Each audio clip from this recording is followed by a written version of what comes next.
It's a very beautiful morning. And I left the B&B. I couldn't stand another night there. It was pretty bad.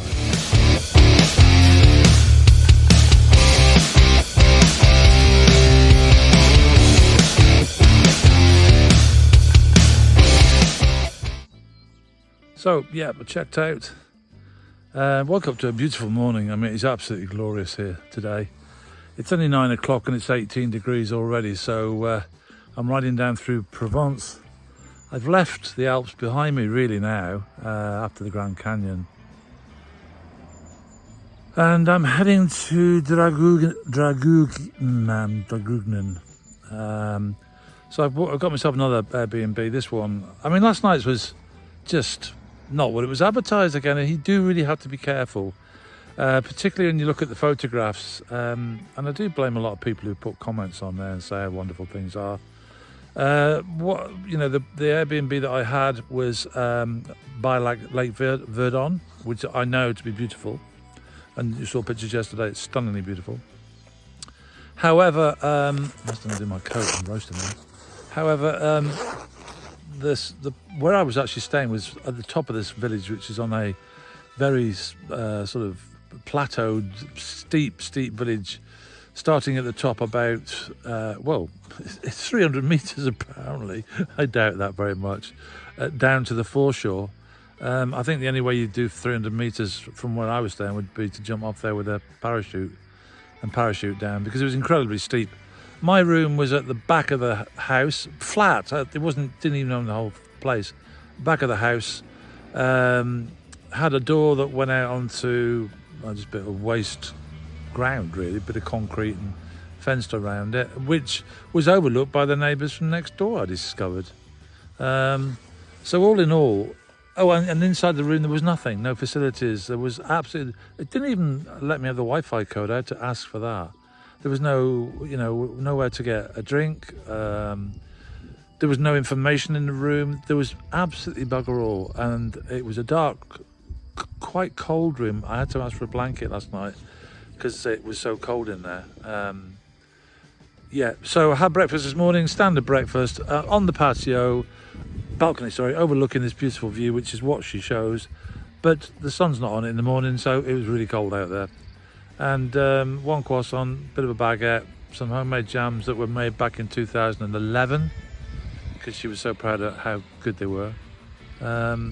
So that's one that I would not recommend.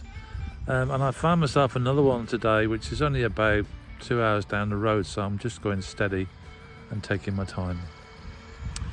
So onwards I go, into the unknown.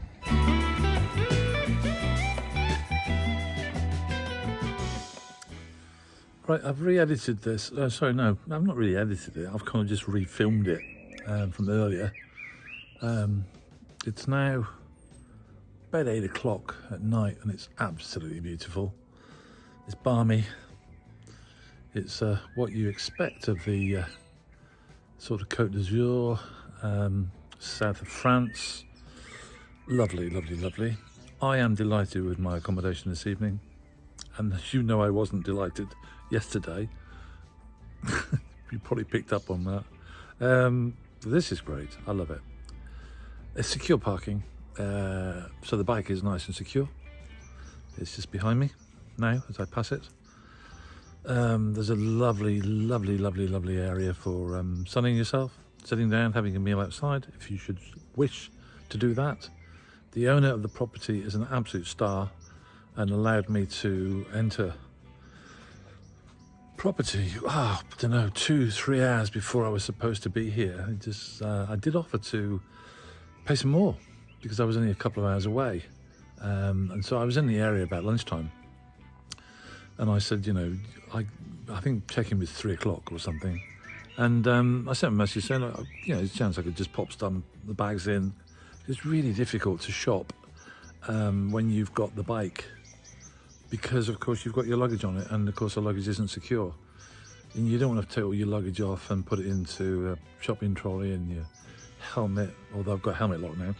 Helmet lock's quite good actually. I'm quite pleased with the helmet lock. I'll show you that at some point.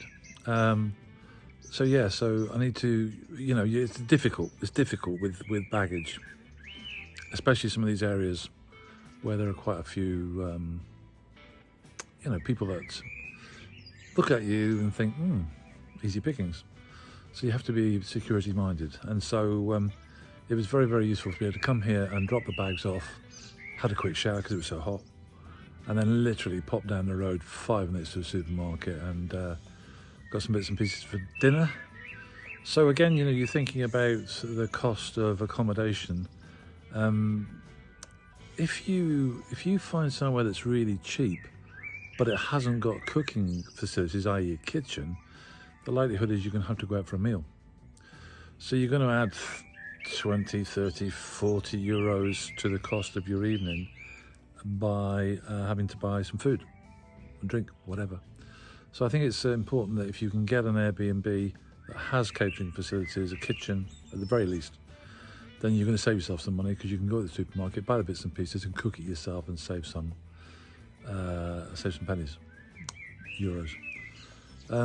This is just fantastic. If I'd known about this before, I probably would have stayed here for a couple of days. So tomorrow I'm going to venture out of here mid-morning.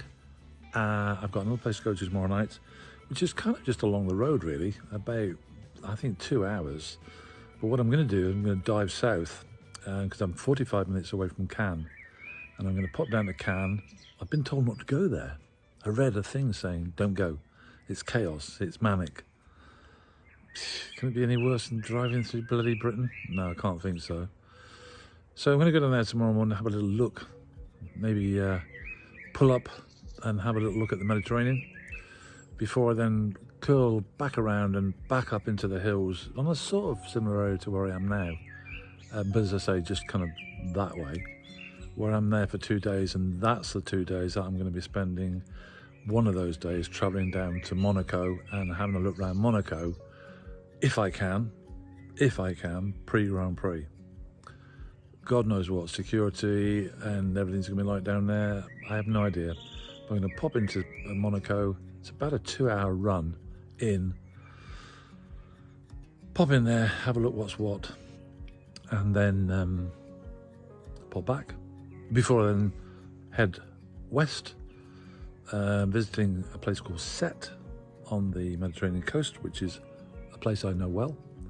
And then heading slightly north up to Carcassonne before I then venture back inland towards the Pyrenees, staying with some very, very good friends that I have stayed with before. And I've got a 3-day, 3-night stay with them before I then venture back down to the Mediterranean to Argelès-sur-Mer, just outside Soride, and then meet up with a member of the Southwest Posse, Trev Brown, and we have a little meander through the Pyrenees for a few days before we slowly make our way across to Spain, and that will be then heading into sort of week 3/4 before I head back to Santander. So yeah, watch the space. It's only a short video tonight because I didn't do many miles.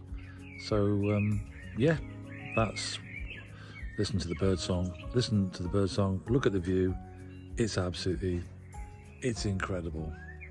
The south of France, I just love it here. I absolutely love it in the south of France. It's awesome. See you tomorrow.